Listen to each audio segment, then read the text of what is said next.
Welcome, friends and family. Hello, everyone. Thank you so much for joining us today. Happy Earth Day. May we celebrate every day and give gratitude for this abundant earth that we walk upon. Thank you, Ramayan and the Unify team for helping set this all up. Thank you all for being patient with our technical delays and difficulties. My name is Sophia. We're going to be hosting between Ramayan and myself today as we share work from incredible artists, speakers, teachers, educators, activists from all over the world today. So stay tuned. We're going to start with a video from the Mamas Movement and Ian McKenzie, a beautiful piece called Arise, and then we'll drop in with you after that and share a little bit more of what is going to come forth today. Thank you so much, Sophia. Thank you for organizing and putting so much love and time into this. And for a little bit of context, if you're here fresh, we are here in the broadcast in defense of the old growth forest, in defense of our ancestors, our true ancestors. And right now in British Columbia, some of the last old growth forests are being threatened to cut down. And there's a movement that's been happening around a place called Fairy Creek on Vancouver Island, where a group of people have said no, and they've risen in protection because these are non-renewable resources. If these forests get cut down, then there's none left for our children and our children's children and our children's children's children. And so this broadcast is aimed at being in support of all gold forests, but also particularly our last stand here in British Columbia. So with that, we'll move into this opening. Thank you, Armand.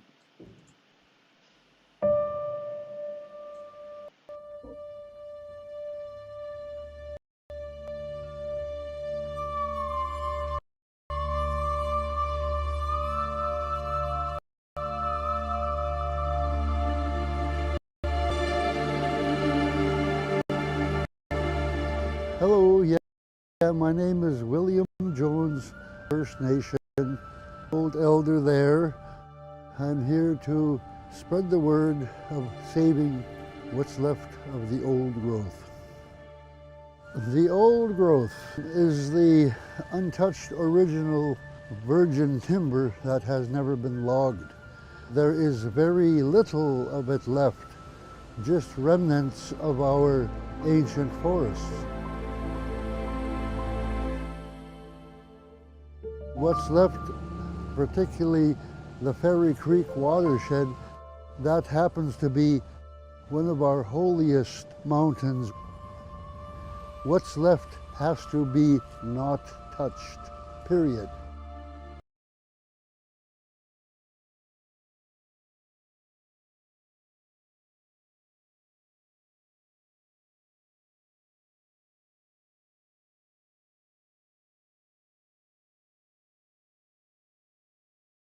Needs.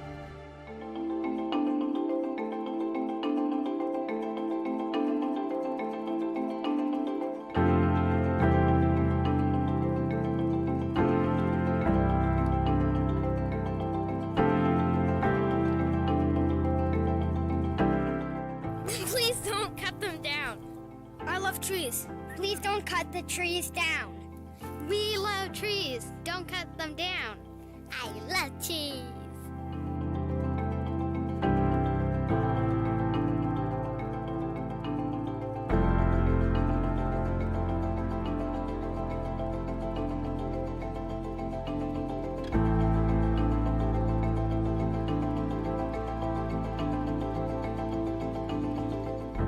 I respect Mother Nature, old growth trees.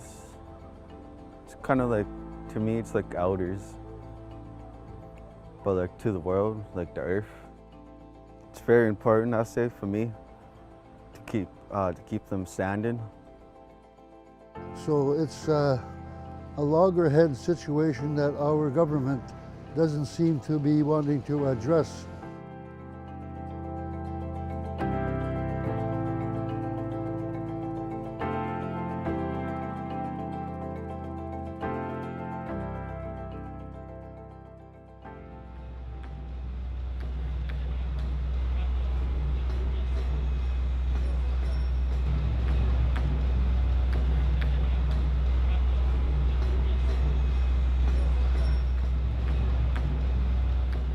It is time for change, and to recognize that climate change is here, the emergency is here. We have to change our course right now and save these incredible forests that are full of biodiversity that's come down from 10,000 years ago, and we will never see these forests again. Anyone who's walked in an ancient forest and had that feeling, I remember my niece when she was much younger, we took her into the Cormana Valley. She said, I can breathe in here. And they do put out the oxygen, and you actually can, and it stills the soul. You see how rich it is for the salmon streams, for the wildlife, for everything, and the creatures we can't see, the smaller insects. There's a lot of endangered species in British Columbia. We need to protect these ecosystems, and for ourselves and our future because of the climate emergency. That ecosystem is absolutely critical to protect carbon and to protect us. And it's going to take a lot of public action and outrage because this government just lies. They don't intend to protect anything. They're madly cutting the best of the remaining ancient forest on Vancouver Island right now, which I know about, and parts of the coast. Shame, absolute shame. Delay is destruction. We must stand up for our forests wherever we can, in every way that we can. This is a message to the Premier. We are coming. We have drawn a line in the ground to save the old growth forest. All right? Something I want to remind everybody, when you clear cut a forest, it's not just the trees that go. We kill all the animals. This is genocide. They are the elders. They are the ones that provide protection, food, and security for millions of lives and species. How can we stand back and tear down an ancient mother? This is not right. This is wrong. This is a defining moment in each person's lives to make a choice. First Nations and Canadians from all walks of life are coming together. This is not a time to stand down. This is a time to speak up, and speak up loudly.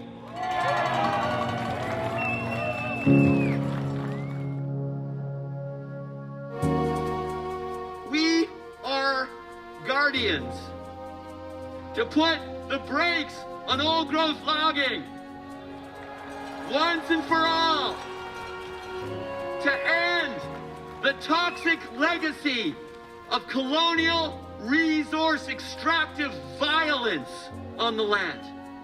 The future of our own children is hanging in the balance.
No, I invite all people to come up to the old growth forest, spend time there, and bring your kids and show people what beauty and grandeur this world has.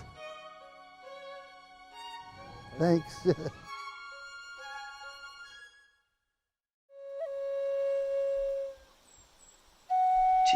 Oh no, my God, that was just going to black.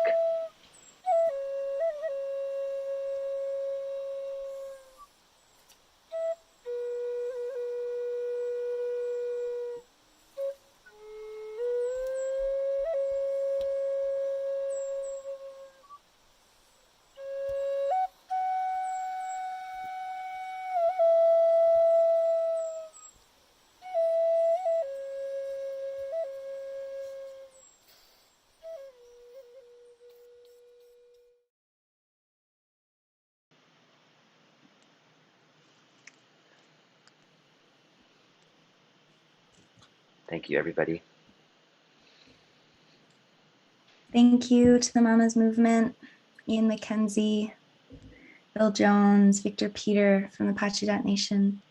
Thank you so much for all of the voices that are coming together to speak on behalf of the ancient forests. We will be sharing a link in the comments to connect to the Rainforest Flying Squad directly and go and check out their Facebook page, as well as the beautiful, they have a little guidebook that will share with you a lot of the context. And if you're in BC and around the islands, being able to go out to the front lines is crucial at this time. We were just served an injunction about 2 weeks ago by Teal Jones's company that gives the RCMP permission to come and remove those at the front lines. And so at this time, we're needing people to come and support, to be present on the ground. And there's lots of different ways that you can support. There's lots of different roles. You don't have to put yourself in the path of meeting with the RCMP, but we do need those who are willing to stand and to, create a little bit of a fuss there. So we'll be sharing links out so you can check those out. And yeah, we're going to be diving into so much beautiful content today. There's some poetry from Zamir Danji that we're going to get into. He's a yoga teacher, musician, initiate of Clear Mind Buddhism, and a dear friend of ours, brother to Ramayan. Actual brother. Blood brother. And then we'll switch to a class on the wisdom of trees by Serafina Capranos. She is my herbology teacher, an incredible ritualist, homeopath, beautiful woman. And as we get deeper into it, Katja Wilson's going to show us a window to the contrast of clear cuts. And finally, a little video by Matt Cave showing us a journey into Eden Grove, which if you haven't been up to Fairy Creek, there's this incredible little pathway that they've built into Eden Grove to go and physically check out the trees that are being threatened and are on the cut block, and these 1,000, 1,200-year-old trees, 1,500-year-old trees that are just immense. And so Matt Cave has some beautiful footage that he's going to share, bringing us to Big Lonely Doug, which I will also share the link for the story on this special 1,000-year-old tree that is left standing in what has been clear cut in the last 25 years. So lots to check out. Thank you so much for joining us. And I'm just gonna open the space with a little attunement, as I'm also feeling my nerves today as we've been wrestling with the technology and just coming back to the breath. So if you'll join me, just closing our eyes and softening and listening. I can hear the birds outside of my window. Slowing down to feel this connection and this web of life that holds us. To feel the earth beneath your feet. To feel this intimate relationship with the green world. The out-breath of the trees being our in-breath, their out-breath, and this dependence that we have upon the green bloods.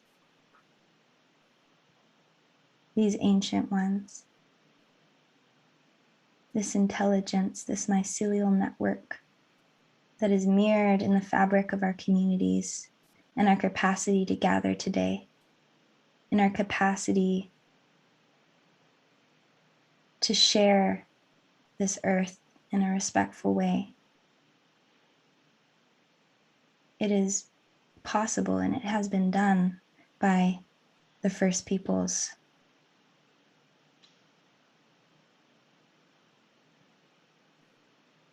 For many, many, many, many years before the structures that we've created today and that we see on our planet. And so this invitation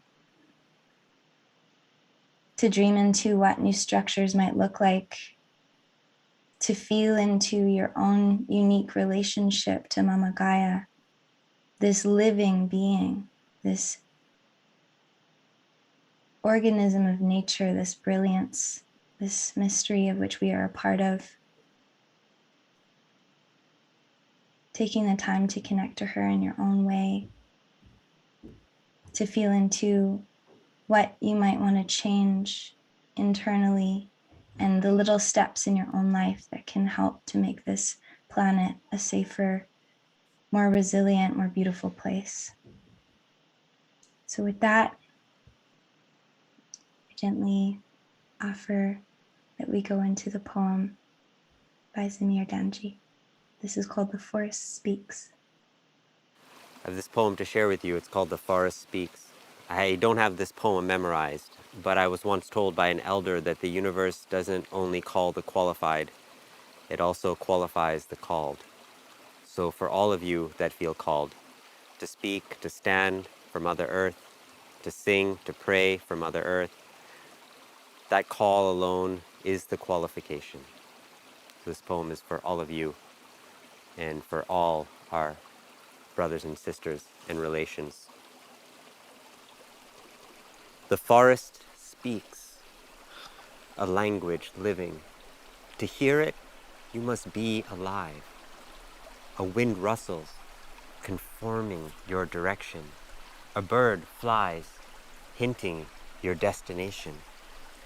If you don't know where you are, look down and listen. If you don't know where you're going, look up and pray. Not to a God that you don't see, but to a presence that exists all around you.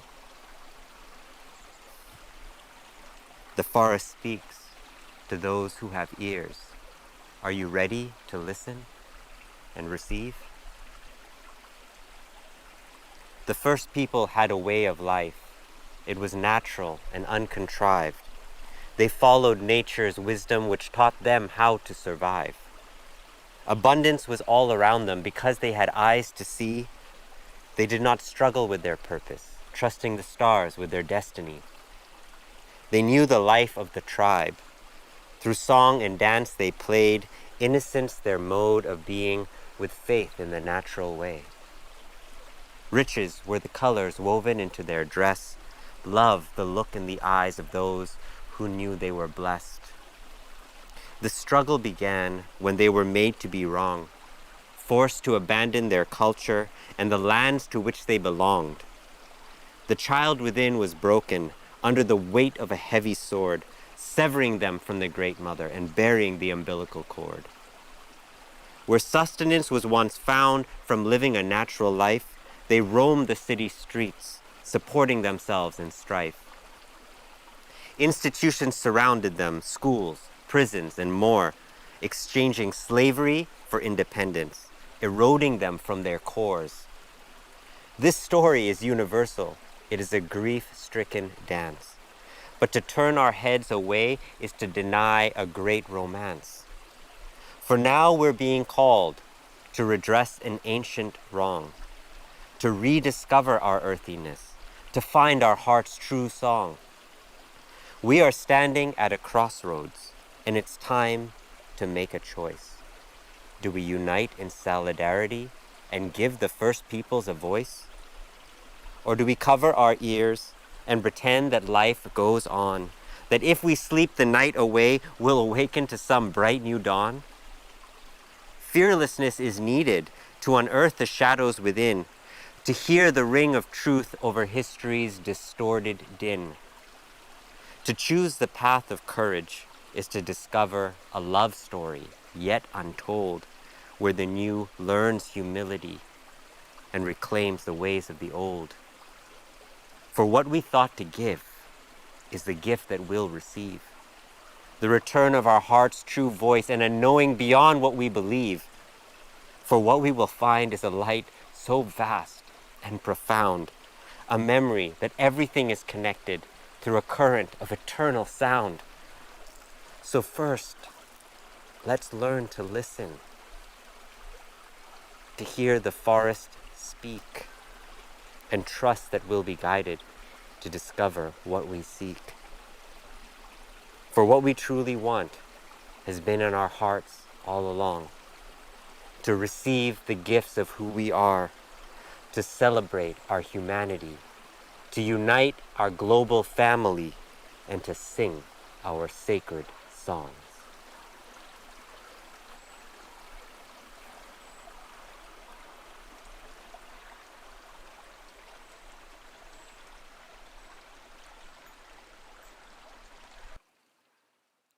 So in order to appreciate trees, let's first take a moment to connect with them. And one practice I like to do and share with my students is what I call the green breath. And it connects us as we share this tantric breath with the green world. And so first, just allow yourself to feel breath and let your mind settle on the magic, the miracle, and the wisdom that our breath is intrinsically shared with the green world, including the moss and the algae, and of course the trees. And as we breathe, let your mind settle on the notion that our in-breath, we receive oxygen, which is the tree's exhalation. And then our exhalation of carbon dioxide is their inhalation. So our lives intrinsically depend on the green world. They can survive without us, but we cannot survive without them. And so some say that the trees are the lungs of the planet, and they share their breath with our lungs, which, if you look microscopically at a body, our lungs look like the trees, with our esophagus being the trunk, and then the lungs being the branches and the leaves. And this is where the wisdom of nature shows us that we are the microcosm of the macrocosm. Animals, human beings.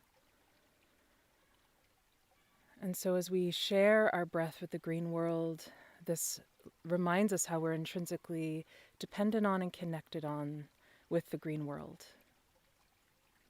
And when we're able to drop into this notion, this wisdom, it allows us to appreciate trees as not just beautiful and not just utilitarian in creating our homes and our clothing and our transportation vehicles like boats, but that our lives truly depend on the trees. And humans being animals, we're not just the only animal that feed and are fed by the green world. That's the bear and the eagle and the antelope, the deer, the elk. The other piece of magic that trees offer us is the wisdom, the teaching that they live communally. So trees coexist with one another. They share this kinship. They're not just taking, but they're also giving, and they're in this divine reciprocity. And I think it's important that as humans, we also reflect on our reciprocity with the green world. We're here not just to take from them, but to also provide stewardship. It was once told to me by many teachers that we're here as caretakers of the planet. We're not here just to take, and part of the ecological imbalance is how humans have fallen out of this sacred reciprocity. This thanksgiving, as Robin Wall Kimmerer says, that humans in our divine expression are caregivers, are takers, we're tenders and stewards. That's perhaps even one of our roles, is to deeply listen to the green world, the natural world, to listen to what they ask of us so that we can fulfill that divine, sacred obligation. In this teaching of trees being one of kinship and communal, we have to look at how trees are always communicating with one another. Trees are communicating through what's called the mycorrhizal network. And so through this deep relationship, the trees are sharing and communicating through their roots. They're sharing information such as, I'm thirsty or I'm sick and I need medicine. And so through that root network, one tree will send nutrients to another tree. Even if a tree's dying, just in anticipation of the axe falling, that tree will release stress hormones. And so those other relatives, not only that same species, but even other species, are able to receive the message of one organism, one being dying or in harm's way. They share minerals, they share water, and then of course there's the beauty of the mother tree or the nurse logs, the nurse trees, and that is one tree will provide and send nutrients to all the babies or the young ones who may not yet get enough photosynthesis or light, perhaps because it's in a thick, dense forest. And so the mother trees will receive the nutrients and then send those said nutrients to the baby trees. And sometimes there can be one mother tree that feeds hundreds. Trees are also important for conserving and sequestering carbon and water and these natural resources that humans have exploited. But we have to remember that the trees and natural resources are not just here for us humans. Trees are steward keepers for the earth, storing and purifying clean water, carbon, mineral complexes, oxygen. They also help prevent soil erosion and keep the moisture in the earth, which is where moisture needs to be. So as we're breathing, as we're taking each breath, if you can allow yourself to settle on the notion, this idea that we're here to be stewards, we're here to serve and protect the natural world and be at service to the trees, not just exploiting them and seeing what they can offer us through their resources.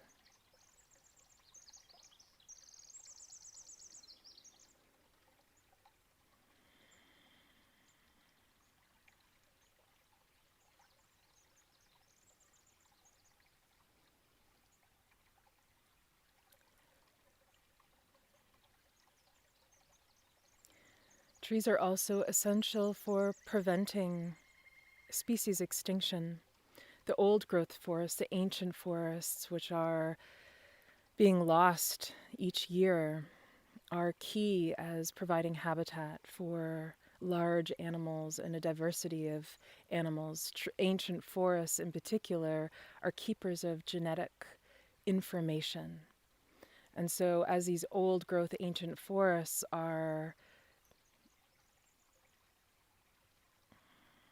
as they are protected, these species are able to live and coexist and protect this genetic diversity. So keep in mind that the insects and the animals are carrying on and able to pass forward their genetic information to the future generations. And this is one of the other importance of the ancient old growth forests. And as soon as humans interrupt these forests, as soon as there's any human intervention, that's when the whole cycle is disrupted. This ecological imbalance happens with any human intervention. That even includes so-called forest management. So the best way to protect forests is to leave them alone and allow the animals and the insects and the organisms and the fungi to do their magic in keeping this ecological balance and truly being of service and protecting the earth.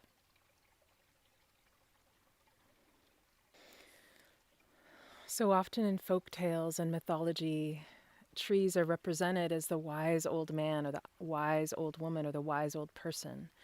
And if you think about it, fairy tales and folklores, when they were laid down, it was a time where storytelling was essential in passing down knowledge. In modern thinking, we have this idea of passing on knowledge through scientific learning or scientific education.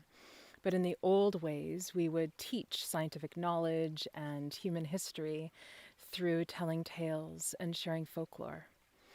And so trees have played this role as representing the ancient one, the wise one. And in many traditions, indeed, there was this belief, and who are we to guess that it was just a belief, but that a spirit of an old wise one lived among the trees and inside the trees. And by honoring and paying homage, by feeding and laying offerings down at the foot of these old trees, we would then be feeding the spirit of the tree. And still today in some cultures, there is this belief, this tradition of leaving offerings at the foot of the old trees as a way to receive their knowledge and their wisdom. What I love to think about is how a seed may have dropped 1,000, 2,000 years ago, and that tree still exists here on the earth. There are trees that are thousands of years old. And think about what our life, the human life, may have looked like. Think about what these trees have seen and been bear witness to. And for those who are sensitive, for some people who are attuned to Indigenous wisdom through their ancestry, or some who have been passed down this knowledge of listening to trees, there are people who are able to open themselves. We all have this ability, if we're taught, if we're apprenticed to this way of learning, where we can receive the wisdom of what these trees have to offer us. And that may be medicine to do with how we can heal our body. That may be teachings of wisdom of how we can tend the land in ways that we can't even fathom. Many of the ways in which ethnobotanists receive much of their wisdom or their knowledge is through communicating and learning from Indigenous elders around the world. And often scientists would ask these wise elders, these Indigenous medicine people, how do you know this? How do you know that this tree or this herb or this plant has these medicinal virtues?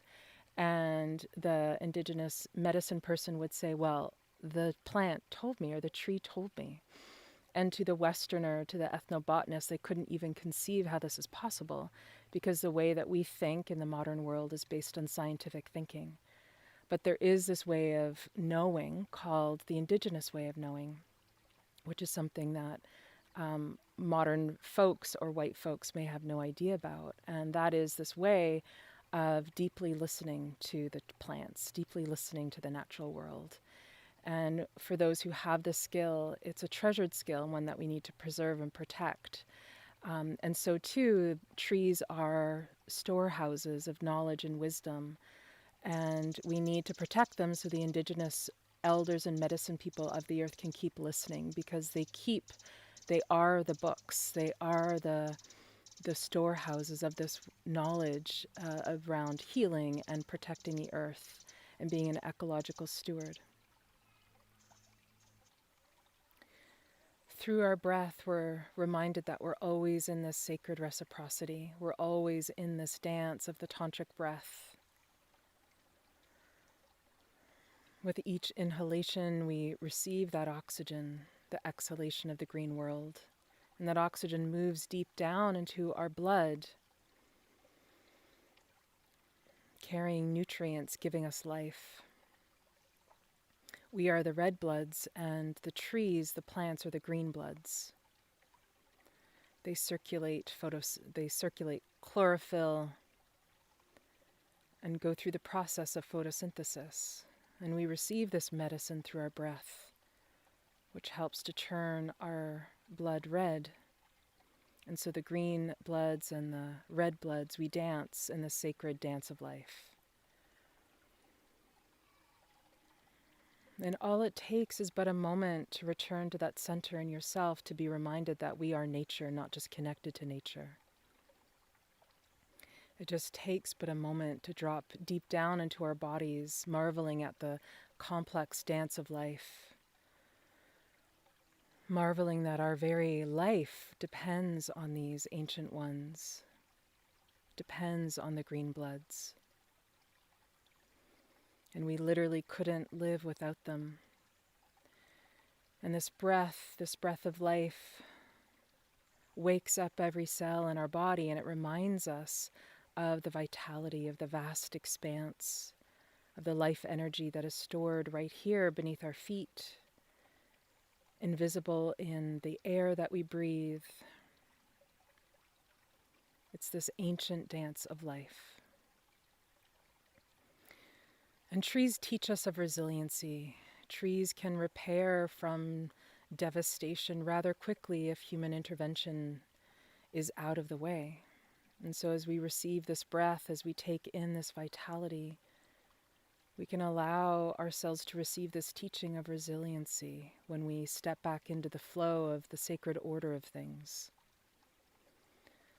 But to be reminded of the sacred order of things, we have to return to our breath and remember where the magic and the miracle of our breath comes from.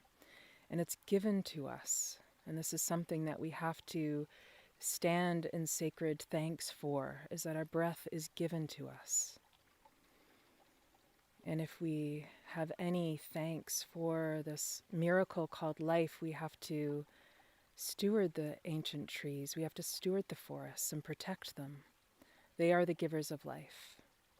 They have given life to our mothers and our fathers and our parents, from whom we came into this world. But that's all based on the sacredness of breath.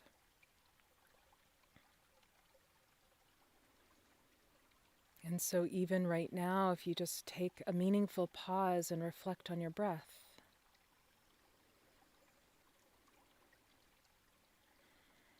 and see if you can sense, feel, and imagine that breath moving into your body, into your lungs, which look like an upside-down tree. And see, sense, feel, and imagine that breath moving through your red blood, that oxygen giving us life. And as we exhale that carbon dioxide, it returns to the green bloods. And through that alchemical process called photosynthesis and cellular respiration, once again the trees give us oxygen, breath.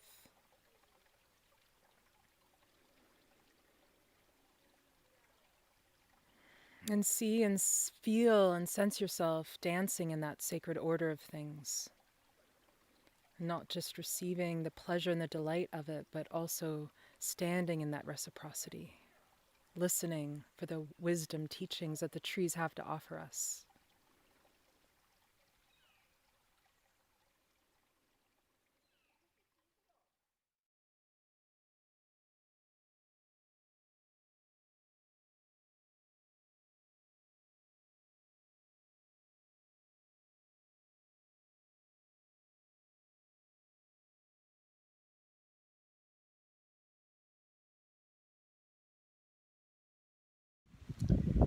I am in the forest. I'm about 1 kilometer away from River Camp. There is a tree that's about 2,000 years old there. There's one just down here that's at least 400, 500, probably more. I'm surrounded by ferns, salal, cedars, hemlock. There's birds. There's creatures. It's an intact ecosystem. There are little streams. The temperature in here is different. It's cared for. It makes sense. And then there's a line, a very distinct line. There's no preparation for it. It's just boom, gone, cut. There's no trees anymore. There's just tree stumps and jagged earth, stone. There's no moisture in the soil. All of this was a forest, and now it's clear cut.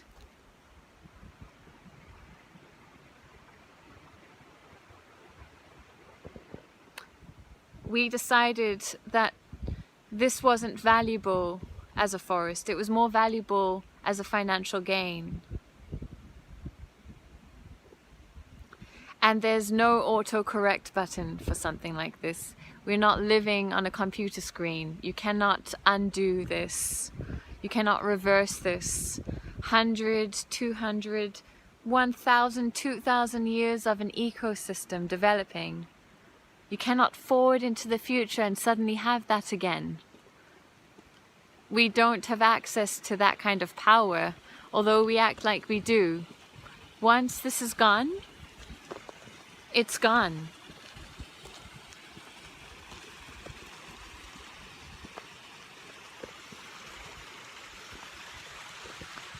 And I'm just about back in the forested area again. The temperature feels different here. The whole environment is different in here. And this is what is facing the risk of being cut down. This is what is at risk. We risk losing this if we don't choose to protect it, if we don't choose that it's valuable standing, alive, intact. We cannot get 1,000 years of an ecosystem back.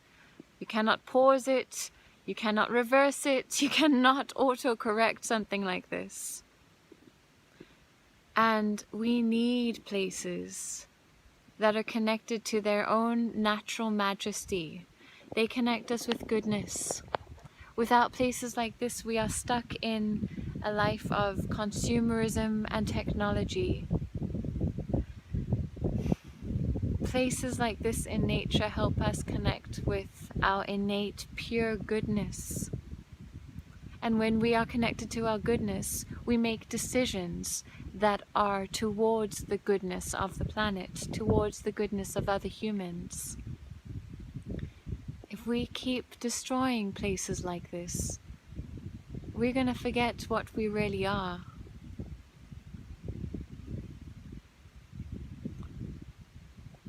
There is a value that they give us that no money and no technology can. And we need to stand for it. It's been standing for us. For thousands of years, it's been standing for us. And now we need to stand for it. No autocorrect button. When it's gone, it's gone. It's cut, and it becomes dry and unlivable.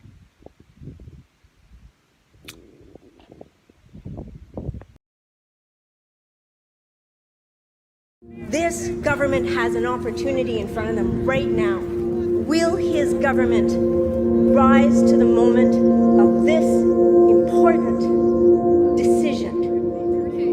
Halt the road building and preparation for logging in this intact rainforest and come to the table with financial alternatives for supports in order to provide an actual long-term solution to save this watershed.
Welcome back, everyone.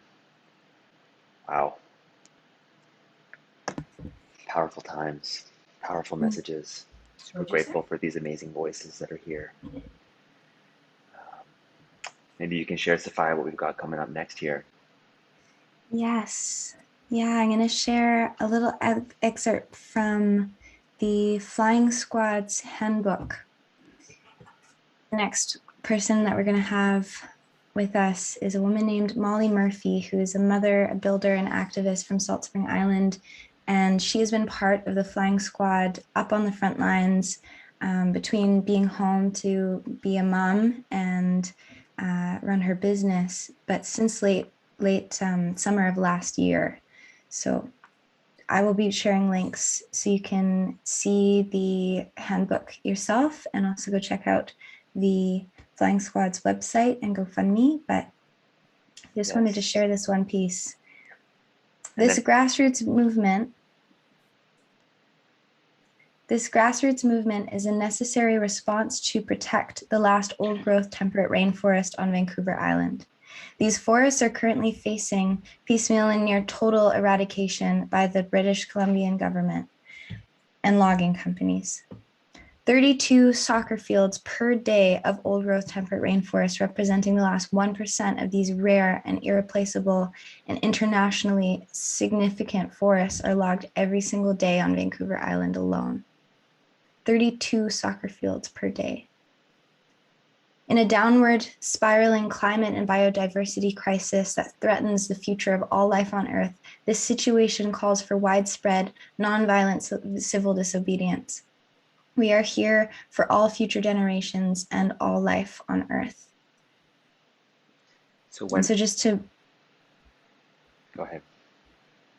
Just to bring that context home for everyone, in that this is not isolated to BC, to Vancouver Island. These forests and their role as an ecosystem is part of the much larger conversation of our climate crisis and the structures that are destroying the natural world and are sending, creating a very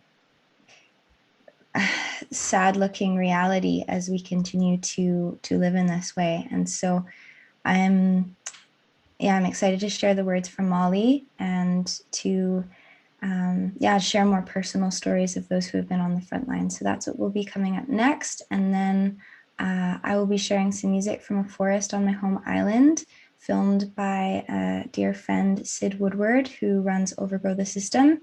And we are on the traditional Coast Salish territories. Thank you. You know, one thing I will share is that when we talk about disobedience, anytime we're obedient to a system that doesn't have the good of the whole at heart, then obedience is another word for complacency and complicitness. Yes. So this is where we have protests. And the image of these quote-unquote protesters as radicals or hippies are how the mainstream media narrative, which is usually funded by these organizations, uses psychological warfare, today known really well as psyops, to trick you into believing that these are fringe people. They're not. The people that I'm seeing are people that are extremely intelligent, professors, successful entrepreneurs, mothers, brothers, sisters, you know, all types and all places can stand together on these things that make us unanimous. The protection of our water, the protection of our trees, the protection of our air for future generations.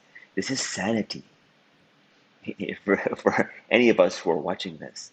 And so just wanted to add that little piece there before we go into Molly, and then a beautiful musical share by Sophia. Thank you.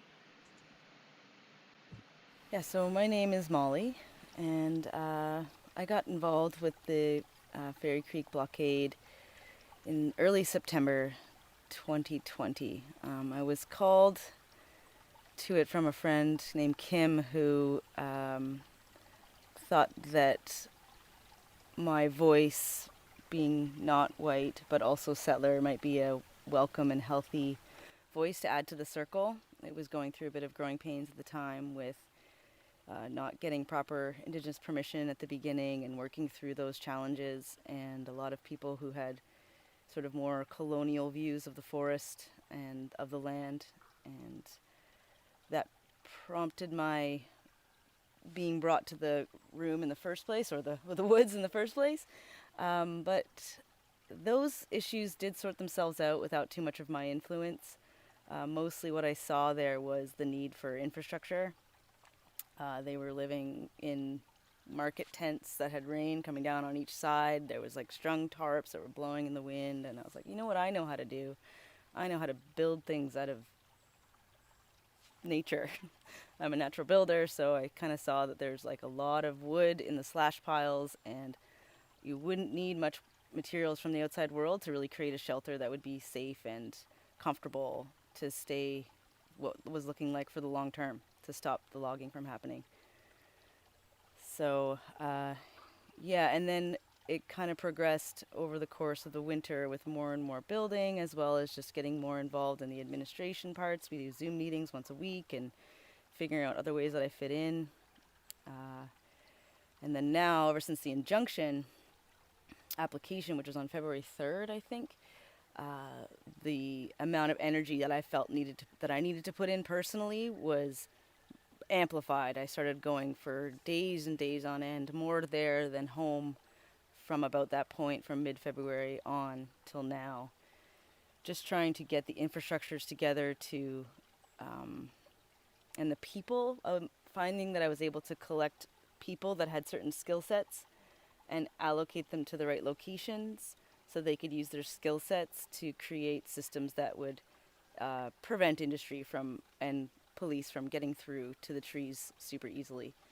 So that was really invigorating and exciting to be able to sort of watch. It was like a big chess game, so seeing all these people come and go, and all the excitement people had towards allocating these skills to doing all these different things was really, really empowering for me.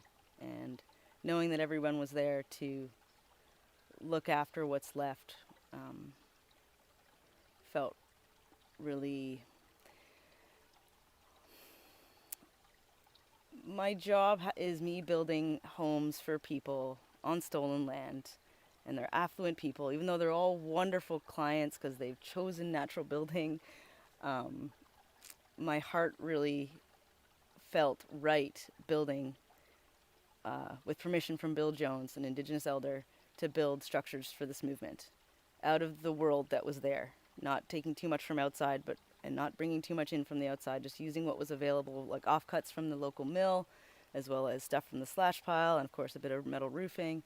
And it really made, it was like all the stuff that I've learned, and all of that has been learned on stolen land. So every single skill that I've acquired in my life has been on stolen land, and it was a moment, a tiny moment, where I got to pay back, to protect, the last of these ancient spiritual places.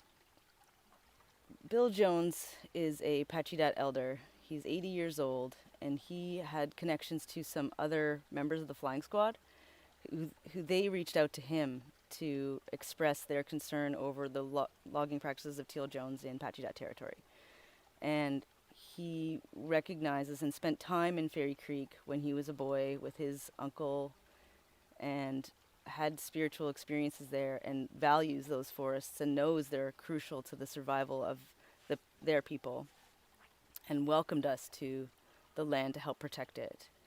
He's been a stalwart comfort and support, and has come to camp regularly, especially if there's any issues that come up. He's always been able to kind of come and sit with us and tell a really long story that you're not sure where it's going until it gets to the end, and you realize he was just going around the issue and coming back to it to create an understanding about the situation that we're in, even though that story he was telling wasn't about the situation we're in, but it was able to sort of help us understand the complexities of the situation that we're in, and never creating any senses of shame or separation, just always trying to bring everything together, which is a really welcome feeling when you're trying to do something on unceded territory. You want to feel welcomed as a settler for the work that you're doing. Not praised or, patted on the head, but just welcomed. And I think that's what he's really provided for us, especially through these more recent challenges with the letter from Jeff Jones and the NDP government, really, and helping us navigate those really challenging situations where the last thing we want to do is create, more division in their community. But one of the things he did say was that, he's been living in a divided community for a long time. Now everyone knows about it. So it's not something this is brand new. And also another really important point that he didn't say, but I think about, is like, we don't really agree with everything our government does. Why would we expect the Pachidat to agree with everything their government does? And the Band Council is a colonial arm extension into these communities, at least into the Pachidat community. So I think it's important to remember that just because what one political entity says does not reflect what everyone's mind, where everyone's heart is at. but it is complicated, and I can't begin to say that I understand all the issues, and I never could, or be able to understand how complex and the way that colonialism has affected not just like Indigenous people, but us as well. Like, we're all colonized, and we're all trying to decolonize ourselves, and it's not that easy to. One of the things that that are colonized minds try to do is try to fix things. We're trying to fix it, to make it better, make it make sense, and put it into a box that like makes sense. And once it's in a box, then we can go, okay, we put it in a box, and now we can keep going. And that's one thing you can't do with that. It's not like you can just go, this is what this person thinks, this is what this person thinks. Okay, it makes sense now. Tie a little bow around it and put it away. It's not like that. And I think that's something we just need to try. It's like, again, you're decolonializing your brain, trying not to label everything, trying not to compartmentalize things, just realize that everything's ongoing and connected and has no snap solutions. When it comes to me and the woods and the old growth forest, I mean, there's the initial sensory experience where you walk into a grove and the sound quality just changes, where everything's quiet and absorbed and the light is dappled and the thousands of shades of green and the little tiny nurse log, or the huge nurse logs, or the little trees, and just how you see the entire system. And I think that just really feels right when you see an ecosystem that's intact. And I think one of the most important things to me is that an old growth forest or a clean running stream, or like an old growth forest or a clean running stream is in use, untouched by humans, used, is in use. And that's something we need to wrap our heads around, that there's not a monetary value for each tree, even though there might be. That's not what why do we look at everything like it has a monetary value? Because without a clean stream, there's not food for the orcas. Without an intact ecosystem in an old growth forest, which is what's happening on the ground, which is happening in the trees, which is what's happening in the canopy, then we don't have all the complexity and diversity we need to survive. And I think we need to stop thinking about it in ways that it affects us. We need to think about it in the ways that it's just fine. It's just fine doing what it's doing, and it doesn't need us, and it doesn't require it requires our protection from ourselves. We're protecting it from ourselves. That's what it requires from us, and that's what I feel. That's the passion that I feel, is that we're just there to protect it so we can keep doing what it's been doing from time immemorial, from as long as it's taken for those trees to be there, for the soil to build up, to allow for those trees to be there. That's what's the most important thing to me. Yeah, I really want to recognize all the people that have been working. This now has become this huge movement that has a lot of media attention and a lot of energy of people showing up, and I want to make sure that the people who have been putting the work in since the beginning of August last year, they don't need recognition or anything, but there has been a lot of work and grueling conversations and time spent in the snow, in the rain, in the woods, and driving logging roads and checking to making sure that the logging isn't happening, and at the drop of a hat finding out that it is, and throwing a blockade down in the middle of the night on a Sunday night, and then being there in the dark, in the rain, with a tarp over you for 4 or 5 in the morning when the loggers show up. We're where we are now because of that work, and that's really important for me to remember, and for everyone in the movement who's joining now to recognize that there's been a lot of work that has happened to make this possible. And it's been really amazing to watch everyone join the movement and have so much amazing energy. Just all these builders showing up, and I'm trying not to feel like I'm getting usurped, but no, I'm just kidding. Just like, there's all these really great builders all of a sudden. Okay, but seeing all this positive energy and all these new people coming and bringing the huge amounts of food. When it comes to what we need out there, we really need just public support. People who understand that it's Indigenous territory, first and foremost, and that they're there as guests, is probably the most important thing, because there's a line that a lot of us understand between sort of woke, leftist, environmental people that sometimes comes with a sense of entitlement. And it's really important that the people that are coming to represent this movement really believe in the Indigenous sovereignty of this land, and to try to, using the right language and just appreciating the space that they're on and listening and following the leadership that's been set out after all these 8 months. That's really crucial. Having my kids and balancing having a family and trying to do all this activism that really takes me far away from home. Well, not that far, but far in the sense that there's no cell reception, so there's not like quick and easy communication with everybody, has been difficult, but also rewarding. I've brought them out to the blockade a few times, and watching them, and my son, who's 14, he's like, I don't want to go. And then I, drag him out, and he like has the most fun. He has the most fun. Like, he scaled this huge waterfall where I was just, my heart was in my throat, but I'm like, he can do it. And watching him around the fire, like talking to all these other adults, and finding that one of these women that he was talking to like approached me later and was like, your son, he's so cool. He was just saying how cool he thinks you are and how proud of you he is. And I was like, wow, that's pretty special, to have your 14-year-old son who like doesn't want to go and doesn't want to leave his phone behind and was going to hang out with his girlfriend, but ends up having these conversations with people, telling them that he's proud of me is pretty special, because having teenagers is a crapshoot, and it's nice to know that so far I've got one who's got his head so far screwed on okay. It is great. And also, he's not blaming me for my time away. Like, if he's like, I'll call him when I'm on my way out, and he'll be like, are you off to the blockades? And I'm like, yeah. He's like, okay, have fun, instead of being like, oh, you're never around, So I really appreciate that support, like the support coming from them. So, because I feel torn, not being at home to be the mother I would like to be, while still trying to fight for the world I want them to live in. I don't want to abandon my parenting, because they need a mom who loves them and cares for them.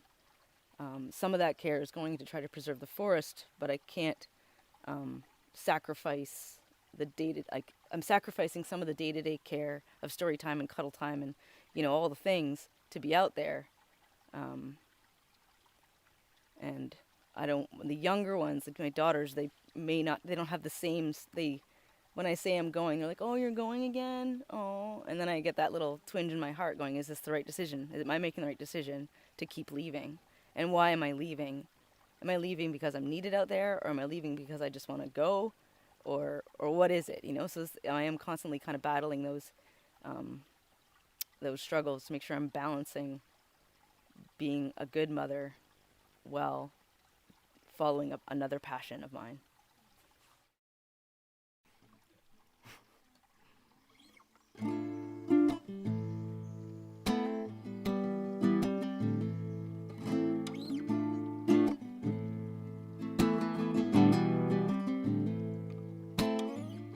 Protectors of the sacred, it's time to stand. We must raise our voices for the waters and for the land. Protectors of the sacred, final hours at hand. Wisdom of the ancients, return in our lives. Oh, grandmother, though you may watch from above, I carry forth all the blessings of your love. It runs in my blood, it runs in my blood, yeah. Oh, grandfather, though you may soon leave this world, your strength remains in these hands I will one day hold. A very child of my own, a child of my own, yeah.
I watch from above, I carry forth all the blessings of your love. It runs in my blood, it runs in my blood, yeah. Grandfather, though you may soon leave this world, your strength remains in these hands I will one day hold.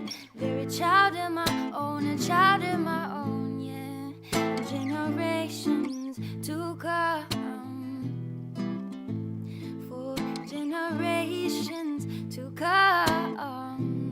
Oh, what do we leave for generations to come? What do we leave for generations of love, love, love?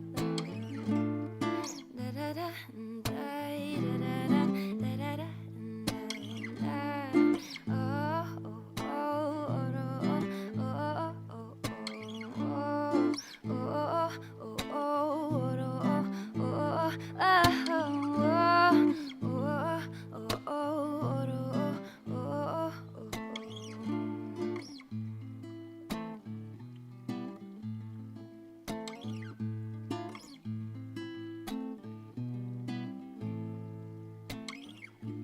Protectors of the sacred, it's time to stand. We must raise our voices for the water and for the land. Protectors of the sacred, the final hours at hand. Wisdom of the ancients, returning at last.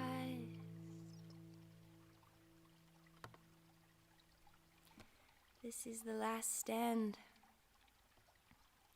Happy Earth Day.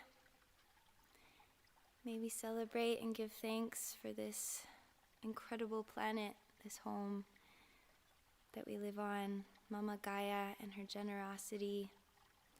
May we give thanks every day for this blessing of life.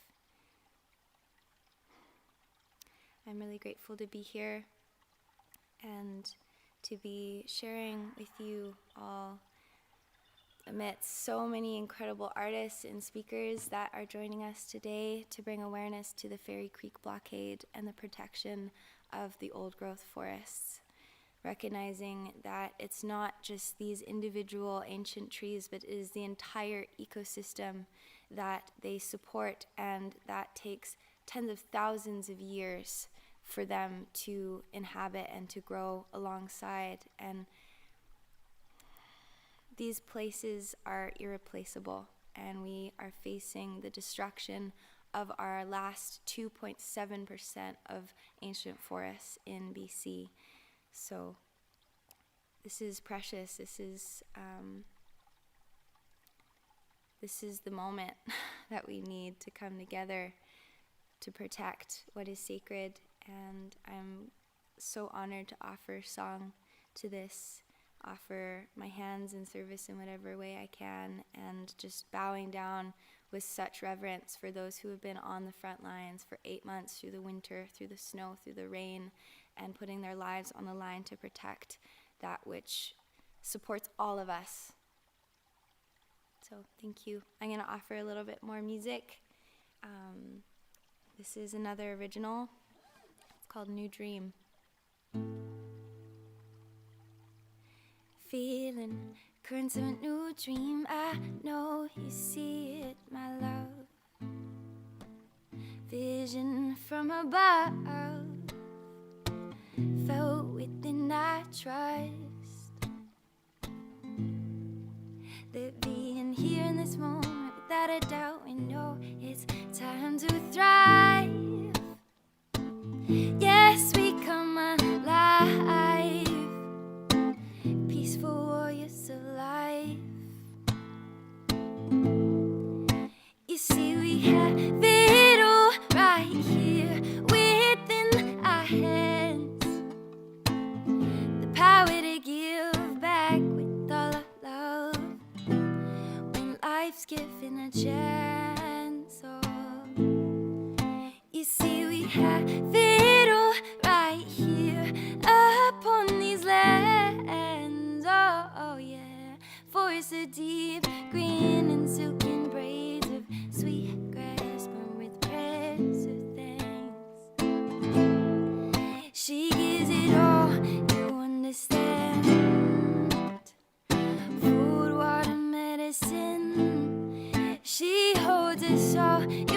understand.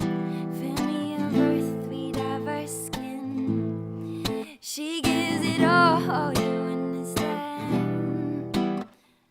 For what a medicine, oh, she holds her soul, you understand. Oh, family of earth, we diverse skin.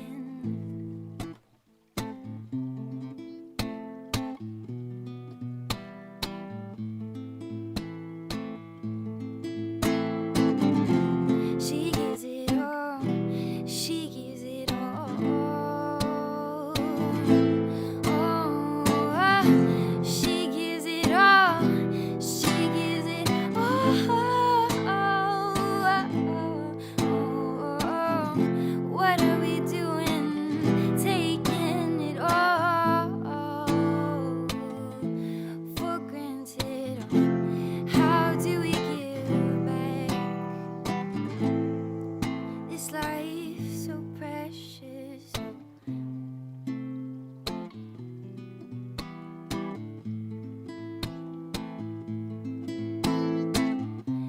Mother of all, mother of all, mother of all.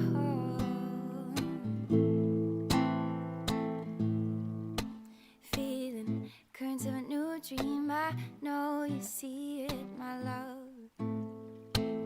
Vision from above, felt within I trust that being here in this moment, without a doubt, we know it's time to thrive. Oh, yes, we come alive. Oh, peaceful warriors alive. Yes, we come alive. We come to thrive. She gives it all, you understand. Food, water, medicine, oh, she holds her soul, you understand. Family of earth, we diverse skin. Oh, she gives it all, you understand. Food, water, medicine, she holds it all, you understand. Family of earth, we diverse skin.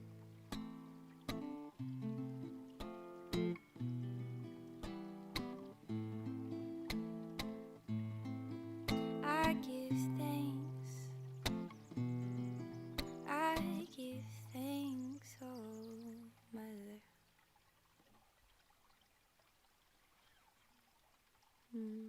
Thank you. I'm gonna invite my sister Brooke.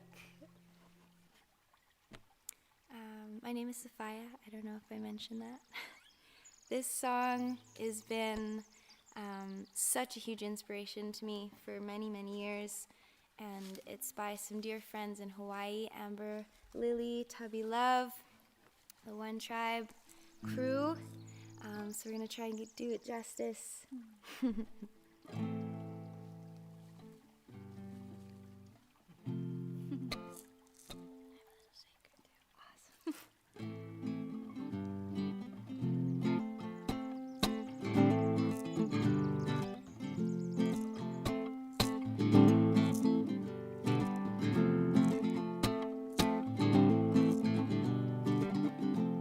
Give voice to the voiceless.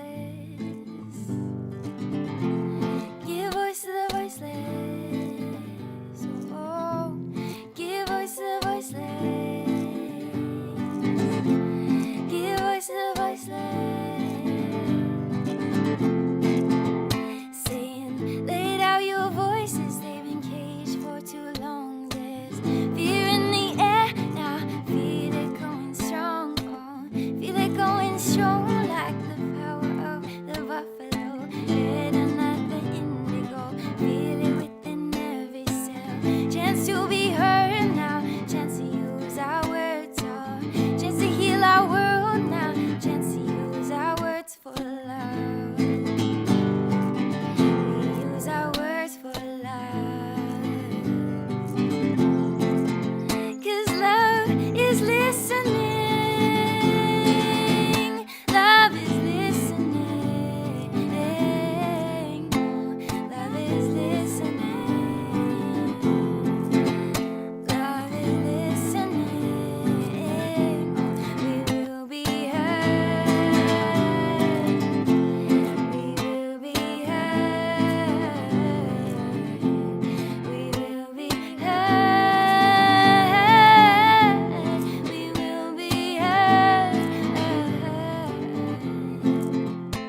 transformation. It's gonna take time and it's gonna take patience.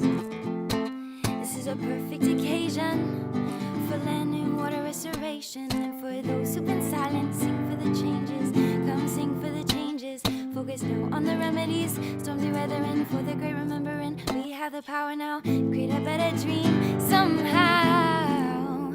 Because together we have everything that we need to live sustainably and ethically. Just align with the most tribe again. Heartbeats, the one tribe gathering, gathering, gathering, gathering, gathering, gathering. Oh, one tribe gathering, gathering, gathering, gathering, gathering. Same people come together. We can love each other. We will be heard. We will be heard. We will be heard. We will be heard.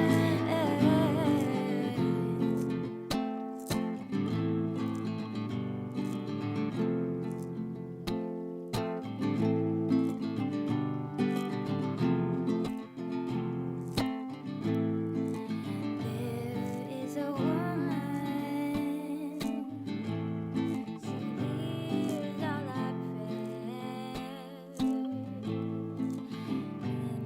which only she hears us, heals us. Her waters are sacred, feel revived by the sun. Oh, with every heartbeat, she heals us, she heals us. So she is our only mother. This earth our home, and oh how she holds us, her own.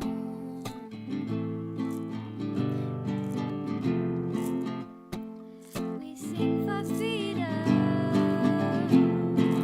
We sing for freedom. We sing for freedom. We sing for freedom. We sing for the forest. Oh, we sing for the ancient ones. Oh, we sing for healing. We sing for love. We will be heard. We will be heard. We will be heard. Oh, we will be heard. Same people come together. We can love each other. We will be, we will be, we will be heard. We will be, we will be, we will be, we will be heard. We will be heard. Thank you. Thank you.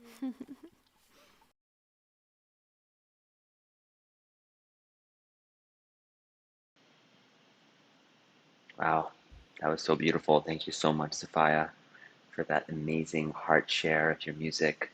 Thank you, Molly, for your powerful words and your transmission. So grateful to feel this rise of this divine feminine wisdom and heart and voice in the auspices under the trees. Thank you, Zaf. Thank you. Yeah, as we dive deeper into this broadcast, moving in the direction of contemplating the role of the feminine and the mother, the all mother, this earth mama that we walk upon. And so as we begin to ask these deeper questions, we have a little share from Ivy Young. And she says, "May the roots of violence be dug from the soil and laid to rest. Ivy weaves and is woven into land, sea, star, and community of kin. She offers for the lands where she lives the traditional unceded Coast Salish territories."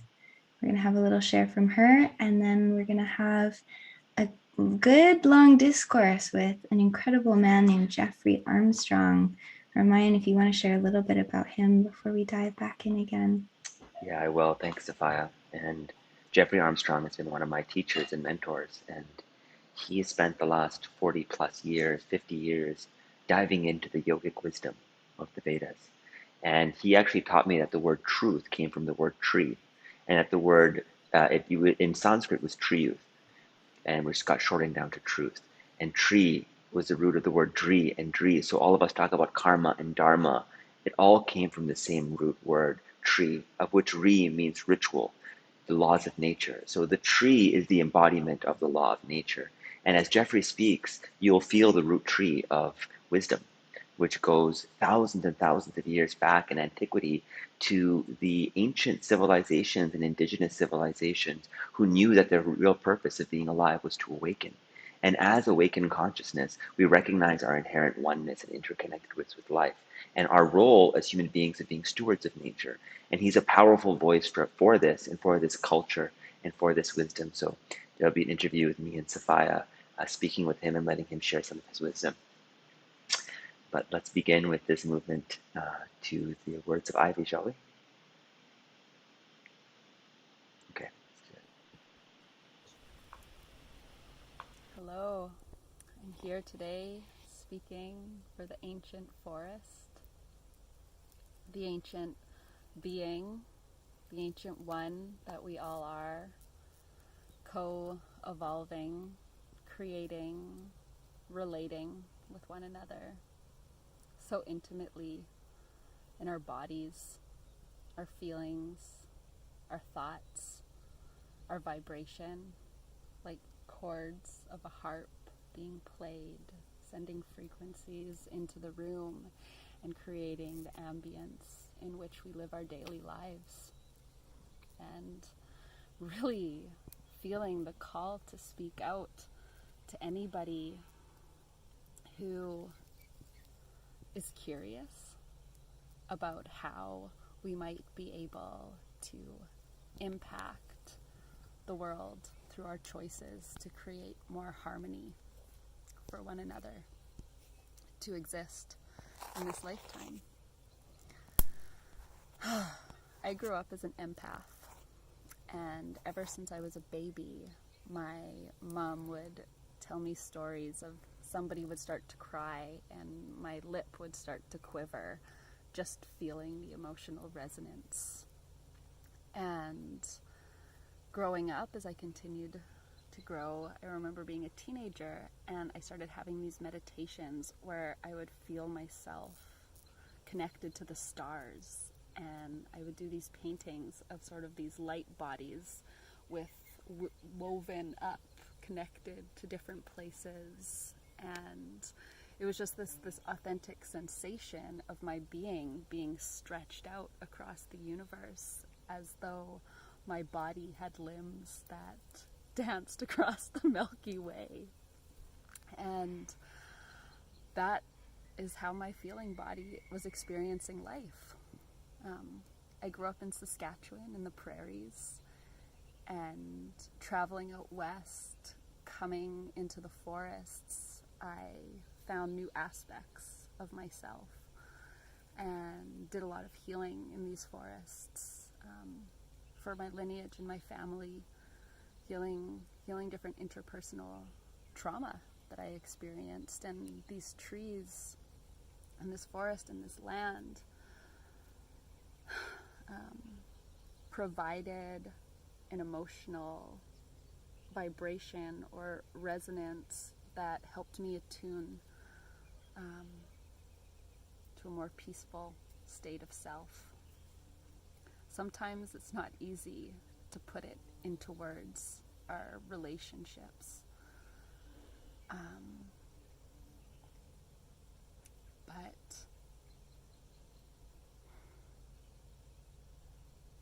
what I know as a feeler is that I feel the body of the earth as my own body. And if somebody came up and started to physically attack my sister or my mother, there would be adrenaline going through my system, there would be a panic, and there would also be societal infrastructures in place like 911 that I could call for emergency help and relief to address the situation. And I feel like that's needed now on a global level, to come to the front lines and please say enough is enough. This is our body, this is our breath, these are the same waters that flow through us. And I know that I pray for my family to be happy. And you might resonate with that too, a prayer for happiness in your own life. And I know a way forward of coming into wholeness, and maybe it's not even happiness. Maybe it's just a freedom of being, to allow what is to unfold and have space to be alive, to feel ourselves. And that if we can honor these trees and these plants and these forests that hold the ground that we walk on, we'll feel it. We'll feel that love and that care and that honor. We'll feel it in the ground. And we'll be able to walk in our societies with more integrity and with more health. These are our ancient ones. These are our elders. These are 2,000-year-old beings that have the wisdom of what it took to survive in relation. So my prayer is that we come together and put a stop to the violence now. We can do this. I love you.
Incredibly grateful for you both, for the tapestry that's coming together in service for our Mama Gaia,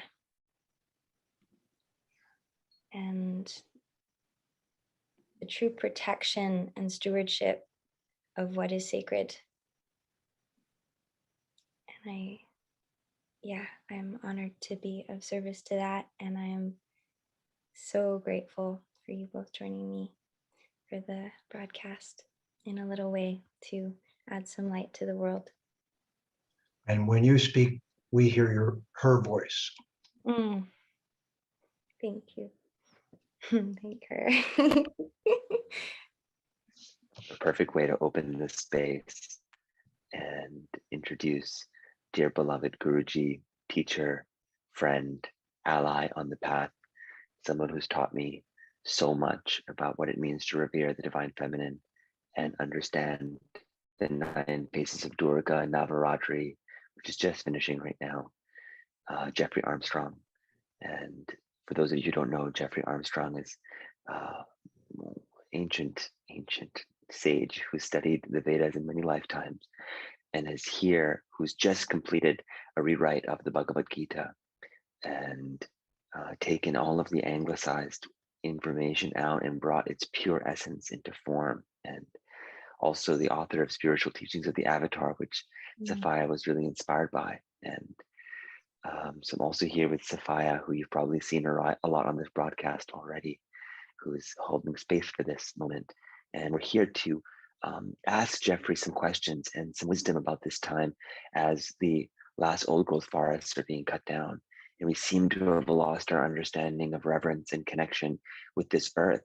And in many ways, it's because we've lost our mythology and our connection to who we are. And Jeffrey, what you've taught me so much is that unless we remember that, we can't truly understand the context of protecting life. So really calling upon you to bring the Vedic knowledge and wisdom to show us our place here. So thank you for being here. Thank you so much, Jeffrey. It is my joy, and I'm so honored to be invited to be one of the voices. And I'm even more excited to see that your generation is now becoming an active voice throughout the world. And I believe this is the renaissance of the Vedic wisdom, which is the roots of the old growth forest of our humanity. It is the old voices that remind us to care for everyone, to care for the future, and to never live just in the present, but live the present with the love of the future in mind. So thank you for what you're doing. Beautiful. Yes. And with that, may I begin with a prayer to Mother Earth? Yes, thank you. And in the Sanskrit, she's known as Mata or Mother, Bhumi, Bhumi. If you drop the B, you get Humi, from which we get humus and human. And where I came from in Detroit, homie, to tip my hat to many of my Black friends. We're all homies, omies, homies, boomies. We're on Mata Bhumi. And one of my students did a carving to remind us of that. It's Mata Bhumi, the earth in a boat. And this is Kuan Yin holding the pill of awakening and healing. And this is on my altar, and I talk to her every day. And this is an English translation from the Atharva Veda called the Earth Prayer. Earth, upon which this moving, breathing life exists, may she bestow on us the finest of her harvests. Earth, the all-sustaining, treasure-bearing resting place, golden-breasted earth, home of all life, who bears the sacred fire. Pleasant be your hills, O earth, your snow-clad mountains and your forests. On this earth do I stand, unvanquished, unslain, unhurt. Set me, O earth, amidst the nourishing strength that emanates from your body. The earth is my mother, her son or daughter am I. Infinite space is my father. May he fill us with plenty, peaceful, sweet-smelling, gracious earth. Whatever I dig from you, O earth, may that have quick growth again. May we not injure your vitals or your heart. Full of sweetness are the plants, and full of sweetness these my words. And with things that are full of sweetness, I will prosper in 1,000 ways. Jai Mata Bhumi. Jai Mata Bhumi. Jai Ma. Yogis say that mantra every morning. Oh. Yeah, to begin with that acknowledgement and gratitude to the mother and remembrance of her place in the web. I'm curious, as we acknowledge Mama Gaia, you spoke a little bit of that relationship that you have and you carry as sacred and speak to every day. And yeah, I'm curious, you also in your book, The Spiritual Teachings of the Avatar, I've just started it, and the chapter on the All Mother really touched me. So I'm curious if you would just elaborate on that. Well, I'd be glad to. You know, I'll just tell you one quick personal thing. My mother was a gypsy, and my father married her, in love with her, but she was too much mystery for him to handle. By 2.5, she had to leave, and I knew her till I was 8. Then she went off and remarried. And my then stepmother came in a moment, but then my grandmother, who loved me as if I was the prophet returned. And from her, I learned what real feminine love is. And she taught me to cook, and she taught me to make cookies, and she taught me canning and how to garden and how to be soft and sweet. And she lived to 97, and I never heard her raise her voice or speak harshly to anyone. And next, my new mother, my stepmother, was so sensitive, and she was an artist. The sadness of the world drove her a little crazy. She ended up in mental hospitals, and I raised 4 children, 3 through diapers. And my assistant, 5 days a week, was a beautiful Black lady, full busted and full bodied, and always laughing and always sweet and wonderful. And she was there 5 days a week all day long while we all went to school, and I came back, and she was my other mother. So I was so lucky. I had 4 amazing mothers in different colors and from different places. And so from the beginning of my life, the first symptom I was a yogi coming back was all the females. They were mystical to me. They were something amazing that had to be explained. And I wasn't chasing after them. I was bowing down to them from the very start. But only later, when I had a guru, did he teach me the secrets of how this has been kept in India, in Bharat. And there, Shiva has 3 heads, but Durga has 9 personalities, faces, bodies.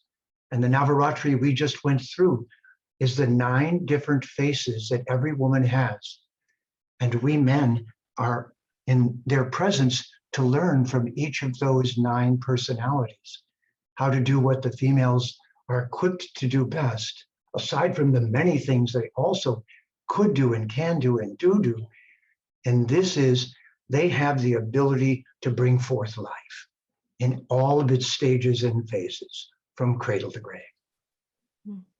And we, in a masculine form, are here to protect, honor, and speak in an ennobling way of that, and treat all females never as vulnerable, never with a critical mind, but with an adoring, loving, honoring spirit. And this was the rites of passage that all persons in India at one time went through. Both the men and women were told the meaning of the body they're in. They were told, you're the Atma, you're an immortal being. But this body is a sacred gift. Cherish it, honor it. It is 1/2 of the divine. Oh, if we had only heard that in our culture at 3 years old, 4 years old, 5 years old, at puberty, at marriage, in every way. So thank you. Thank you both for honoring this, such an important process. If I will, I'll read you a poem, a short one. It's called Drink This and Dare to Heal. There is a well from which we must drink, in a place hidden, in which we do not think, wherein a water lies that is so pure. Its eternal taste alone will endure. A drink divine, a nectar, a sacred wine, a heavenly cordial, a flavor so fine, steeped in the deep cauldron within. This tea is an ancient medicine to cure the heart, to free the soul from the bitterness of life, to console the sadness and spread the holy sad. It is for the poor of heart all they have, a treasure left for all throughout the years, the sacred pool of our mother Bhumi's tears. Drink this nectar and dare to heal. Open the door and begin to feel And in that moment when you cry, the part is born again that cannot die.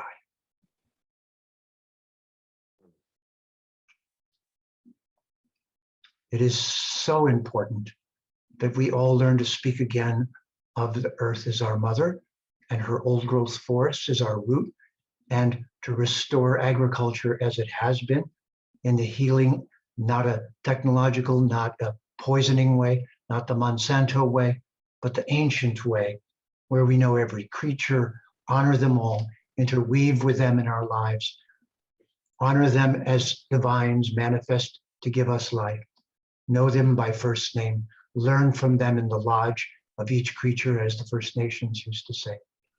So with that, I'll pass it back to you, Sophia. So beautiful. Yes. Yes. Wow. Yeah, continuing just that thread of the feminine and the nuances of the roles of the feminine and the many faces that she adorns and embodies. I'm curious, in these larger conversations of the climate crisis and systems change, just that dance of the masculine and feminine, and yeah, just the textures of those roles and how they best weave to serve the changes that we wish to see in the world. All right. And that's the lead into something we need to say as well. It's very important we see everyone in the namaste culture. So this symbol doesn't mean praying. It actually means, the Sanskrit is na, ma, te, personal pronoun. Not me, na, ma, te, you. So first, it's seeing us all as the immortal being who cannot die, who is here as an incredible adventurer on a journey. Secondly, we're saying you are not the vehicle, you're not the body, you're not your obvious outer covering, you're the consciousness inside. I recognize that, and I will stay in a balanced, respectful relationship with you, I promise. This is a promise that I will treat you and everything with that balanced respect. That then leads to the namaste culture. So have a namaste. And the third is, we live as if we're on the earth for the best interest of future generations. And the that's the namaste culture. It's the culture of loving respect for every living entity. It's the non-colonizing, I don't want to take from you, I'm honoring you culture. And it's the culture that allows us to cross all the civilizational barriers in a curious, open, and loving and honoring way, and learn from each other and learn from everyone. So this, along with knowing you're immortal and can't die, gives you the courage to treat everyone with that much respect. Beautiful. You know, Jeff Kavindraji, back in ancient India, you had this balance of power between those who were nobles, who are the kshatriyas, who are the warriors. And the warriors were built to protect the feminine. They were built to protect nature. They were built to protect society. And the kings and the nobility, their job was to make sure that everything was working according to the Dharma. And that included the only taking from nature what we would need to serve. But it seems right now that the Vaishnavas have become distorted, that we have capitalists and those who have only seeking money who have taken over. We have no nobility left in the protection of our forests. And it seems that we have kind of that broken system. And what does it look like to start bringing back a value system that where a tree has more value alive than dead? Wonderful question, Ramayan. And I know you meant Vaishyas and said instead Vaishnavas. That meant. I know. I did, yeah, sorry. That's quite all right. That's what we old dog linguists are for. But the four groups that have erroneously become the castes, which are they're not. Casta is a Portuguese word for wealth from birth. And these four groups of workers were Shudra, Vaishya, Kshatriya, Brahmin. And they're the head of society, the arms and shoulders, the stomach, and the legs. They were not castes. You weren't born into one and therefore lived in that one. Your teachers discovered you, and you discovered you in school, and you were educated because your skill set matched one of those four categories. The Shudras are the ones, so I made up a term for this. It's the professors, the protectors, the producers, and the providers. These are the different jobs in society. We need to know, like in our body, they'll be done in an integrated, loving way, working for one another. And the protectors are protecting the rest of the body. The stomach is feeding the body, so the producers of all forms are nurturing us and making us have the well-being to pass around. And then those who serve, their services make everything happen. But all of these must be confidential and caring. And the professors must not be arrogant. They must be the most humble, the least needy, the least aggressive, and just trying to become wealthy. So they live completely at the behest of the rest of society. And then the other three serve in various ways. Seva, or service, is the heart of this way of thinking about each other. What is your service? What is your seva that you regularly do is the question we should ask. Not what is your caste? It's not your limitation, it's your ability this time. And you'll work in the thing you do best because you'll be happiest and it's the best use of you. And yes, you're so right that the producers and the protectors are the two critical groups that have to cooperate together and not be avaricious, nor can they be bullies and be violent and intimidate or harm others with their abilities to enforce through force. And we need to train ourselves in these things from childhood so that we can fulfill our responsibilities and be true to ourselves. And that's called one's Svadharma, the harmony with nature that matches the body you're in and the mindset that you're in. And then there's Sanatan Dharma, that which is always true. So all of us do what is always true, and each of us follows our Sva Dharma. This is sadly missing in our education. And so we have so much trouble with it. And now avarice and greed and profit only. We really live in a continually colonizing society. Corporations are just colonial groups. They have no conscience. There's only a board of directors making profit. And this is what was sent out into the world when it was colonized 400, 300 years ago. But this is still going on, and they're called corporations. I call it corpsoration, that dead place. I used to work for one or two, so that dead place I go each day. But they have a CFO, a CEO. They have no CCO. They don't have a chief conscience officer. All of our money-making enterprises should be mandatorily installed with a chief conscience officer who goes from company to company, staying only a year at a time, who makes sure that they stay in harmony with the laws of nature. This is one of the big pieces that's missing. If we had a conscience in our producing departments, we wouldn't have ended up where we are right now, about to destroy the rest of the Earth's ecostructure. So we must all learn to speak about this in a loving way, not a despicable, angry way. Then we're the problem. But we must be able to talk about this with love in our voice, but now in our tone. Exactly. It's such a delicate balance. I'm learning. Not next time. Yes. You can't go like that because you're asking for war. But you've got to go like that and be that clear, and then be like this. Now, please. NOW. That mirrors.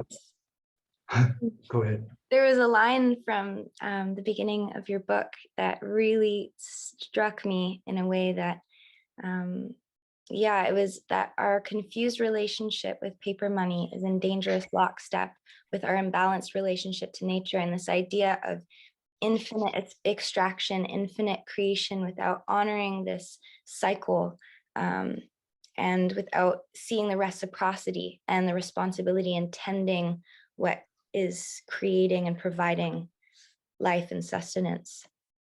So let me do a callback.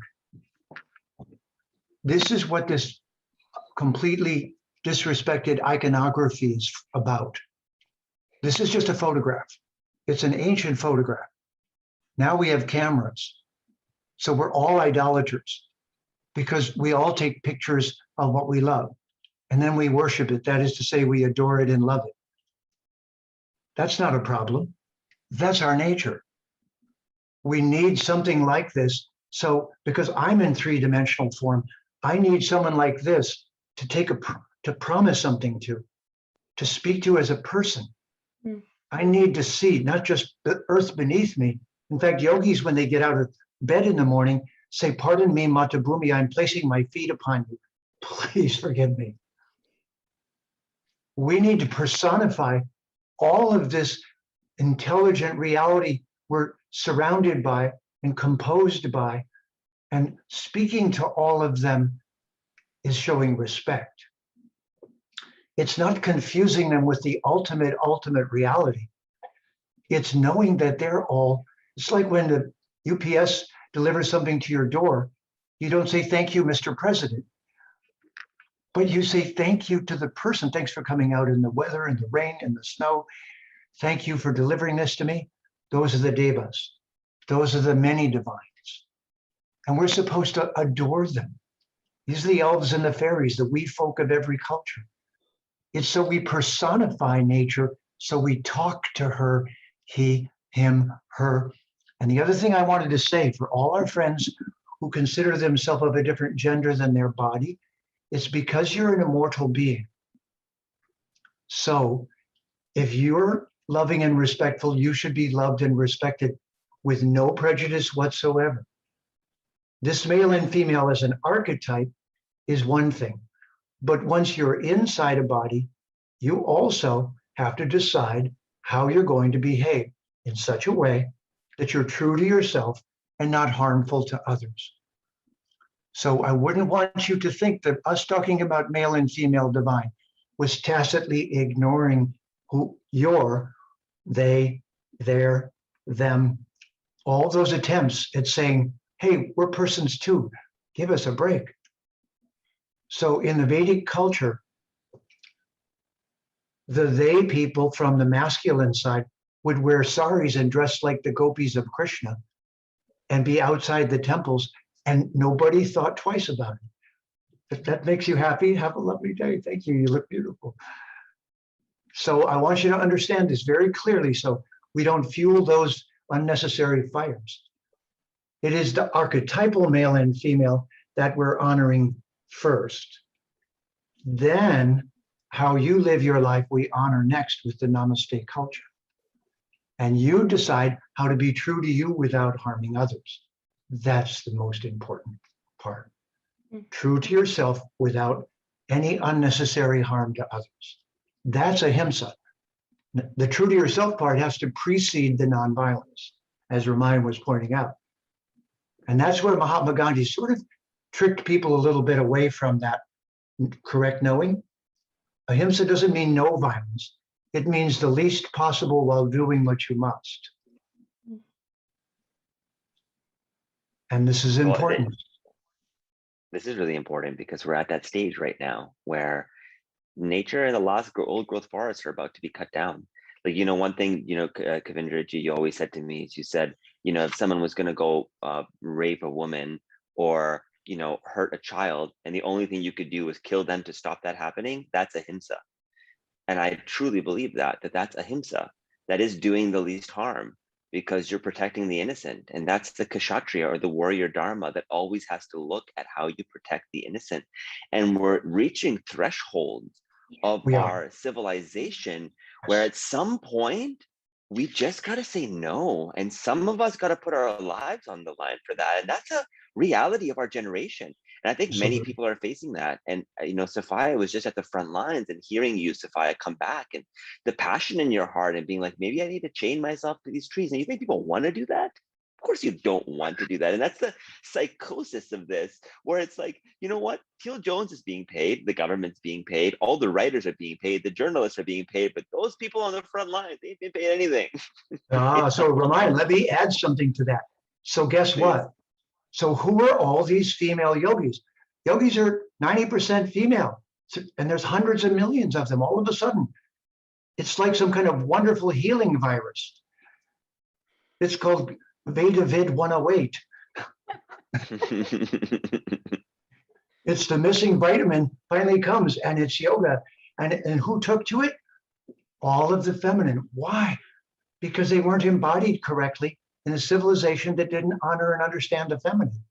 They were grabbed and poked and prodded and disrespected and desecrated and a myriad of other things.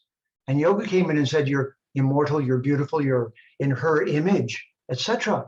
So my proposal to you is that the female yogis of the world are the white blood cells of Mother Earth's body.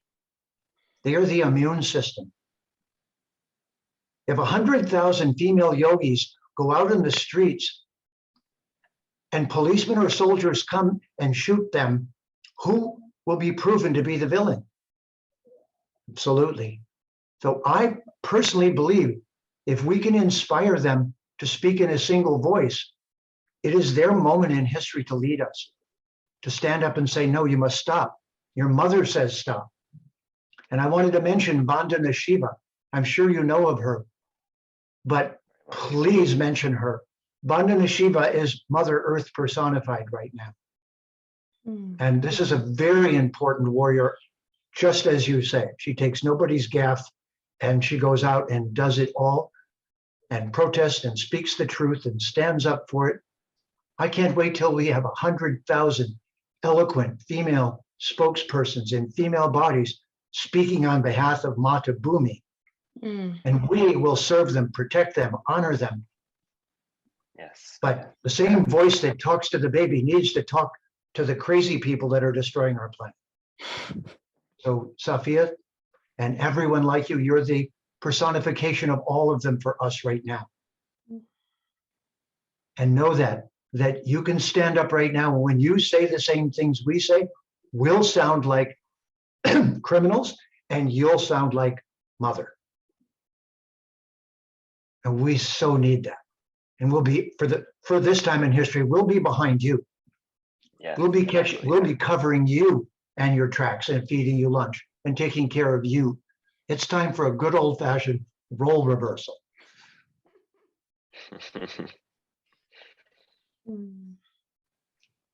So, and your voice, and when you go, the whole world listens. Mother Nature listens. There's a famous story. They did this in a hospital, took the men past the nursery where all the babies were in their cribs and said, okay, tell me what's going on. And then man would just go down the line and say, it's a bunch of babies and some are sleeping and some are awake. And then they have a woman do the same thing. That one is diaper rash, that one's hungry, that one's irritated, that one's having bad dreams, that one's doing this, that one needs attention, that one needs to be held. That's Durga. That's Ma Durga Ma. That's the 9 forms of the feminine divine. And they come up as needed in the female if she's just empowered to be that powerful in society. So I see that as the next step, as part of the next step. It's overcoming all idea that we're the body, and then it's letting them serve in a way that will inspire the whole world. And we will be behind you every step of the way, next to you every step of the way, but you will get the microphone.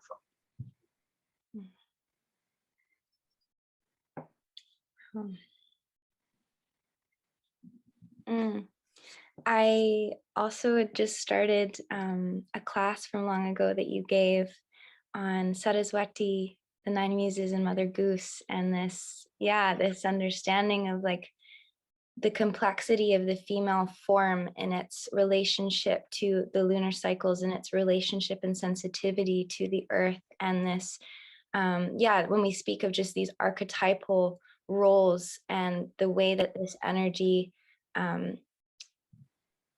has certain power in specific form, and like embodying the female body myself, feeling into this, like how can I best use this sensitivity to be of service, and this acknowledgement of those that carry life, and this more Kaphic body that holds memory, that holds information, that was, the teachers in the matriarchal societies, and just exploring like the different mythos of what systems were best serving of life, and then the role and the connection then of the feminine embodiment in that, in those systems. And so thank you for speaking to that. I want to answer that with one little thing. In Ireland, above the door of the house was an image that looked a little like Kali, and her name was Sheila Nagig. Yes. She was above the door, and when you entered the house, it was symbolic that you've now entered the woman. You are now inside the female, and the doorway was the portal. So now she's in charge. So we call this the dome, the dame. This is the home. This is the place where the female is in charge. So the ancient cultures all said, the man is in the house at the woman's grace. The one who makes the babies owns the house, no questions. Men never owned houses. The house was the woman. Now she's safe. Now she can be courageous. No one can throw her out of that house. Not allowed. On a bigger scale, it's that this planet is our home, is the grace of the mother that is holding all of us in this sanctuary. And you feel that in the temples of the wild as you enter the forest, this quieting, this softening, this nurturance that just emanates from the green world. And so we need to bring this back. Yeah. We need to bring back this culture where, and the secret was, in public, the woman always supported the man. At home, the man did whatever the woman said. Because that's where he was strong in the world. You've seen them tying Rocky in India, where they put the string on the wrist of the man. And this is a vow, because the man is looking at the woman and saying, perhaps we could be lovers. And she says, no, brothers. And so she ties Rocky, and he says, I'll be your protector always. And she says, I'll speak well of you always. Now, when the British were in India, they said it took less time for a rumor to cross India than a telegraph. And the famous saying is, telephone, telegraph, tell a woman. And that's not an insult. That's a compliment. That means every fiber of knowing spreads through the society by the wisdom of the females. They are the web that's holding everything together. And we're not supposed to break the strands of that life and life force. So we're only the protector when you are the owner of the home and safe there, and the children are safe there. And that domicile with the dame in charge, that dome is the dome that is integrated with nature. And all the First Nations practically knew this. And Bharat, India also taught it. They're just, as we speak to these different like facets of, the tapestry of community and the different roles in our world that we play, and that are, how do I want to best phrase this? I'm curious of the role of eldership. And as we look at these trees being our elders, being 2,000-year-old beings with wisdom and information, that relationship to the teacher archetype, to the elder archetype, and feeling that missing in our culture in such a big way, and the guidance that elders would give of how to live life in a right way, in a least harmful way, and just the wisdom that's carried through passing down, just the knowledge of right relationship. And I feel like that lack, like you said, we need to be educated in this from the time we are a child. And who does that but the mothers and the fathers and the elders, the grandparents that hold that. So I'm curious on your thoughts around eldership. You know, one of my most recent role models for this is the secret to the origins of the United States democracy as we now know it, which was from the Iroquois Confederation of First Nations cultures in the eastern seaboard of the United States in the Maine, New Hampshire, New York area. And I learned this from a chief there, Chief Jake Swamp, who wrote a book. And that book is the story of how the US Constitution was given to us by the Iroquois elders.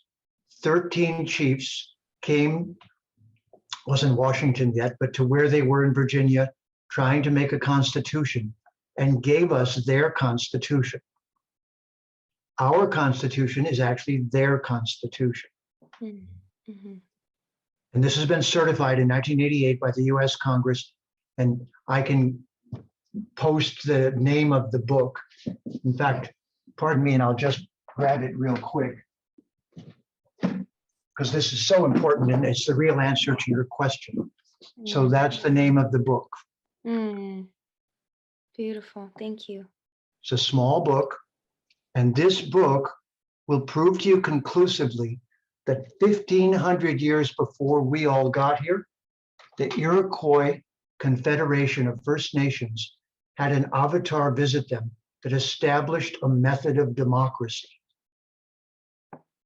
And so the next thing I want to share with you is what our founders left out that was in the Iroquois democracy. The judiciary was female. Women chose the chief because if men choose, they choose for power. Women choose for character. And women were in charge of the military so that no one could declare war without their consent. Now, this is related to your question because as we become elders, we're carriers for something. The grandmother becomes Mother Earth. The grandfather becomes the personification of truth telling without fear. Beautiful. And this means that our two elders now are entirely and ultimately respected by society, and they represent two bodies of learning. One is the existential body of Mother Earth, now personified by the elder females, who now essentially know everything, have done everything. And they're culture keepers for all of that wisdom. The males are the keepers of living in integrity with what you say and who you are,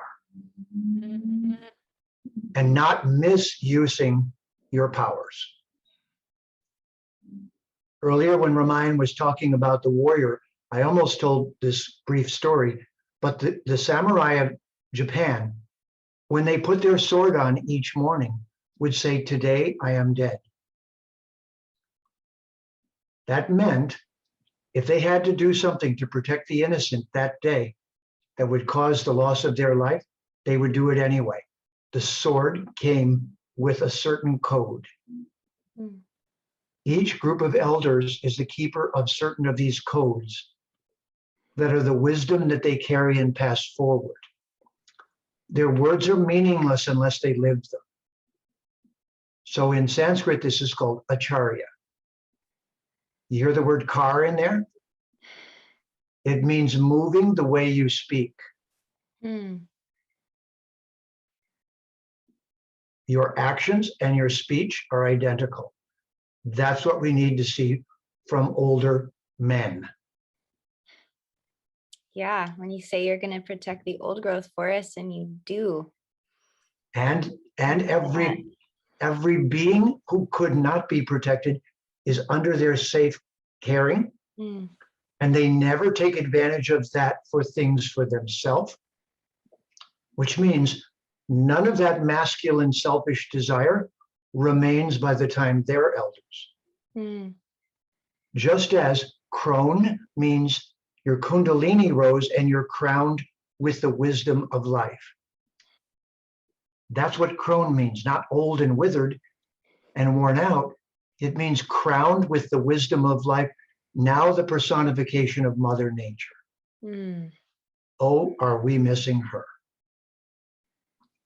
Yeah. If I could only get a grandmother speakers bureau and get all the great grandmothers of our culture speaking all at once, I think we could change the internet, the whole thing.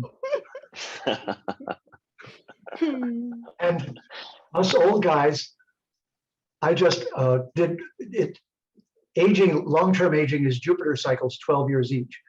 So every 12 years you take a jump. And so 12, 24, 36, 48, 60, 72. So on my next birthday in December, I will be 75. Certifiable old guy, but immortal Atma. The smile's the immortal Atma, the rest is certifiable old guy. Now, by that time, you must be a Charya. You don't even have to say that to the female. They're the keeper of it. But to the man, you have to say that. All old habits gone. Totally safe and trustworthy. Uncorruptible. Won't say a lie for anyone, for any reason, not for fear, not for money, will not lie. Truth teller. Practiced truth teller. We don't want the wise female to do that all the time. That's why she's the judge. But you can't fool her. That's why she's the Supreme Court justice. All the justices were the female crones. And you start to lie and they go, don't lie to me, honey. Come on. Just tell the truth. It'll go better. We're so missing this sat. So sattva and sat are truth telling. And if we learn, my gurus all said, dear and truthful. When we're kind, we're acting from the feminine perspective. When we're truthful and don't hide the truth, we're perfecting our masculine perspective. That's what the man is supposed to stand for. The truth without aggression. Protection is different than aggression. When a man speaks truth from the heart without aggression, it has the potency of their energy behind it, but it's soft and it doesn't create war. We need men who know how to speak and be like that. And we need to revive this marvelous culture of the feminine so that they really know they're on the track to becoming the judicials of our society, the most judicious in our society. Yeah, thank you, Kavindraji. Mm-hmm. Thank you for being and sharing with us these ancient wisdoms and these ancient truths. And we're initiating each other in this time. We're initiating each other into greater degrees of our capacity to live in that truth, to live in that integrity, to live in that honesty. And because we are, as males, have fallen behind in many ways in society, we have not allowed the women to be in their full vulnerability and in their kindness and in that softness and in that sweetness. There's not a safety to do that because look at what's happened to Mother Earth. Absolutely. It's a perfect mirror and an example. So the women are having to be on the front lines fighting because of the distortion of the masculine. And that whole idea of protection, the first protection is protecting nature. How are you slaughtering innocent creatures? How are you slaughtering animals like wantonly for food? How are you putting little calves inside of, collars and muzzles around them so they can't drink their baby's milk? I mean, all of these are symptoms of a sick society, all of it. We're cutting down old growth forests and giving excuses for why we need better quality wood texture so that we can build better guitars. You can't replenish that. It's insane. It's insanity. And we're giving party to this insanity because we don't understand. We haven't been taught who we are. We haven't been taught what it even means to be in a body. We don't know our causal relationship with life. We've become ignorant and apathetic as a society. And the reason why I'm so grateful you're here, Kavindra, and thank you, Sophia, for also being such a beautiful voice calling this forth, is because unless we remember who we are, unless we have a greater context to understand who we are, we're only going to act in these narrow, societally programmed, short-term interest bubbles, that is because the people around us said that that's how we should act. And I believe that the Vedic wisdom and the yogic knowledge and this old growth forest, these old growth trees of yoga have the medicine within them, the herbs coming off the trees to be able to heal some of these symptoms of a sick society. They are certainly the generals leading this forward now. And if you remember the Ents in Tolkien, Yes. big, deep voices speaking slowly. So I was just going to tell one joke in a poem and be done. So the joke is that, you see, at 75, honestly, how many years do I have left for sure? And you go, how have you been living? And what's your karma? But how have you been living? So this means if you're 75 in the body, when you say something, there's no point in being violent and aggressive because you can't do that anymore. And the other one is it won't be effective if you don't say it lovingly and intelligently. And you don't have a lot of time, so you better be concise. That's the value of elders. Not much time left. Not good at fighting anymore. Practice truth tellers and they're living their truth. Boom. That's where it's most useful. So now, if I may, this poem is called The Last Lesson of Yoga. I want to just give you one all-encompassing word for everyone. Yoga, or yuj, as in marriage, same word, means connecting. Yoga is first connecting to all of the devas and devis in nature in a positive relationship of service, obeying the laws of nature.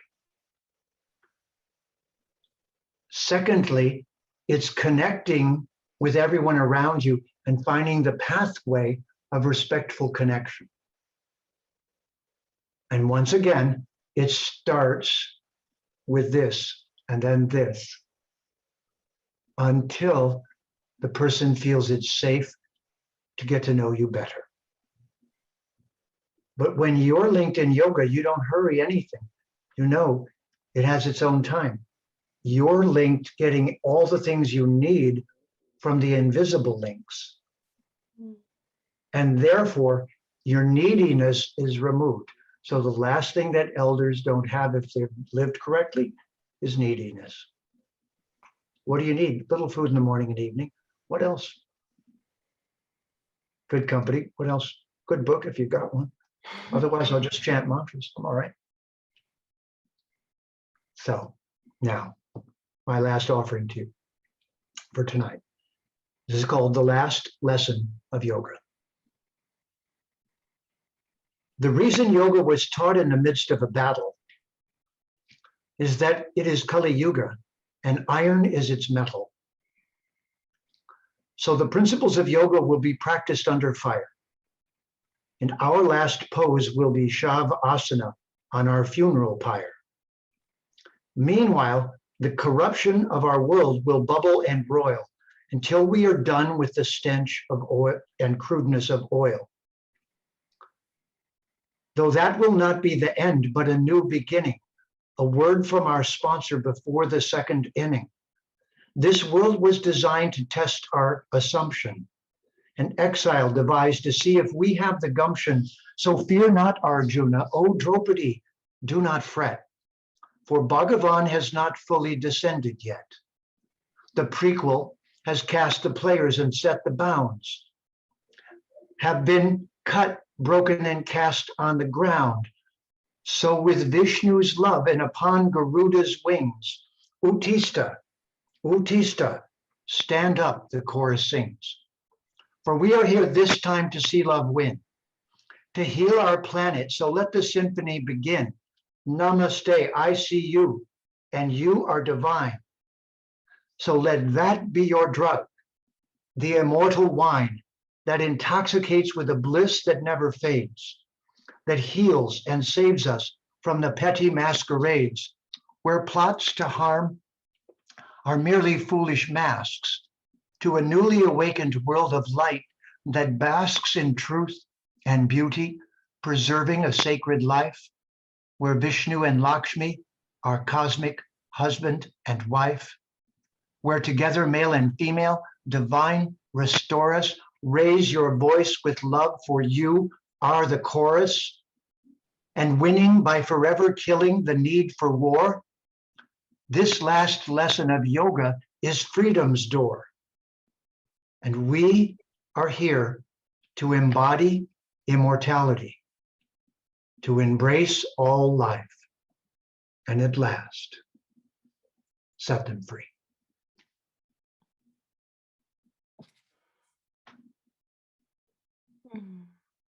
So kind of you to invite me. So inspired and honored to see your generation carrying us to our next necessary step. Thank you, thank you, thank you. Thank you. Pranams, pranams, pranams. Thank you for speaking truth with integrity as an elder tree in our community. I'm very grateful. Thank you so much, Jeffrey. Thank you. I don't want to be president. I want to be the president. Nice one. The last Takes a medicine, long time. the last medicine is always laughter. All right, everybody. We'll be back with the Earth Day broadcast soon. Thank you, Kavindraji, for being here, and we'll have you on air soon. Wow. Thank you so much to Jeffrey Armstrong. What an incredible interview, and thank you to Ivy for sharing such potent words. Well, what have we got on the docket now, Sophia? Some really sweet pieces coming up. Next, we're going to hear some songs from Melina Dawn. She's a Cree Métis Dene Yogini and forever student lover of creation. She or they is living, learning, and unlearning on the traditional, ancestral, and unceded territories of the Squamish, Musqueam, and Tsleil-Waututh nations. Tsleil-Waututh, yeah. Tsleil-Waututh, thank you. And next, after that, we're going to have Juniper, a Fey folk music duo, whose feet are rooted deeply on the shores of Vancouver Island, and they've been working with the Mother Rising Collective and have a beautiful introduction by Hannah Sophia, speaking to the interconnection between the health of our forests, our rivers, our salmons, our oceans, and our orcas, and the tapestry, that web that we've been speaking to a little bit already today, but we can't see our planet as these little individual pockets of nature, but this interconnected tapestry where you pull on one thing and it's going to affect everything else. So as we talk about clear cutting of old growth forests, in the Fairy Creek watershed, for example, you are directly affecting spawning areas, and that's going to decrease the salmon population. That's going to really affect the whales and all of the creatures that live on our coast. So just bringing awareness to that interconnection and that importance of, seeing how it's all connected. Yeah, and if you're just joining, welcome. And the context here is that we are doing on Earth Day a broadcast to support the Fairy Creek blockade and all attempts around the world to stop the logging of old growth forests and ecosystems that are not reparable and they're not regenerative in any which way or form. Um, so we've had speakers, we've had musicians, we've had elders from British Columbia mainly and from around the world come and offer some words of wisdom. And so we have um, Melina and Juniper. Should we get started? All right, let's do it. So this is a song that I carry that is calling the grandmothers and the grandfathers. And I really truly believe we need to act as the elders right now to save these elders, these tree people, for our future generations. And so I'll sing this song and we'll call in those elders from the past and the ones that are coming along the way.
Now this song is the song for the Salmon people, a song caught by a great songcatcher by the name of Chinoa. She's from the Coast Salish people, and she's given me permission to carry and share this song. And it reminds me of the interconnectedness of everything in creation, how these elders here provide this air, this sacred breath that connects all of us, the same breath, the same air that our ancestors breathed and that we breathe and the ones that are coming will breathe.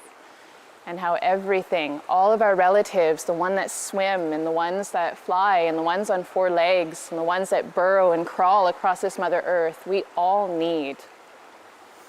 And that's what this song reminds me of.